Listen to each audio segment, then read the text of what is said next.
Anda kembali menyaksikan Breaking News Kompas TV, Saudara. Kita masih memantau kepulangan para anggota Kabinet Merah Putih dari Akmil Magelang. Di studio masih ada Kang Ujang Komarudin, pengamat politik dari Universitas Al-Azhar. Kang, tadi kita lihat ya, warga tumpah ruah antusias. Karena ini momentum yang spesial gitu ya, nggak pernah terjadi sebelumnya. Presiden, wakil presiden, menteri dikumpulkan di Akmil Magelang. Gimana nih melihat antusiasme warga ini, Kang? Ya, warga ini kan rindu kesejahteraan, rindu menaikkan tingkat ekonomi mereka lah ya. Lalu rindu juga dengan pemimpinnya. Selama ini kan Pak Prabowo digariskan sebagai pemimpin yang tegas, pemimpin yang punya harapan untuk bisa membangun bangsa. Nah, oleh karena itu ya wajar juga ketika misalkan memborong menterinya, pembekalan di Magelang, lalu masyarakat antusias. Karena memang ketika Pak Prabowo terpilih dengan luar biasa tinggi keterpilihannya. Nah, oleh karena itu ketika hari ini menyaksikan berbondong-bondong masyarakat datang menyapa kabinetnya termasuk Pak Presiden, ini bagian daripada rasa optimisme publik kepada pemerintahan ke depan. Rasanya tidak hanya dari Magelang saja, tetapi wilayah sekitarnya yang mungkin harus effort datang kayaknya terlihat betul, juga. Magnet kepemimpinan Prabowo ini menjadi menarik ya bagi publik. Karena selama ini kan Pak Prabowo selalu kalah. Dari 2009 sebagai calon wakil presiden, 2014, 2019 kalah. Nah, dulu itu masyarakat merindukan kapan Prabowo menang. Nah, saya menganalisa ketika sebelum Pilpres 2024 yang lalu, saya bilang 2024 itu waktu itu saya menganalisa ini arah anginnya ke Prabowo. Dan betul, makanya tidak aneh dan tidak heran ketika antusiasnya begitu tinggi, begitu besar harapan itu kepemimpinan bangsa itu kepada Pak Prabowo. Jadi bulat lonjongnya kepemimpinan kan ada daripada Prabowo.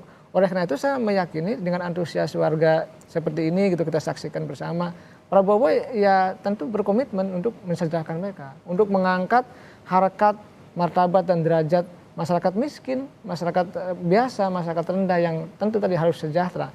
Oleh karena itu poin pidato Pak Prabowo kan ketika dilantik kan rakyat menjadi fokus dalam konteks untuk disejahterakan. Dan mereka juga kabinetnya kan diyakinkan bahwa mereka dilantik bekerja untuk kepentingan rakyat. Dan saya percaya Mbak Mercy bahwa komitmen itu ada pada Pak Prabowo, melihat antusias itu tentu kan jawabannya dengan kinerja terbaik. Dengan produk yang tentu hasil yang bisa dirasakan oleh masyarakat Indonesia.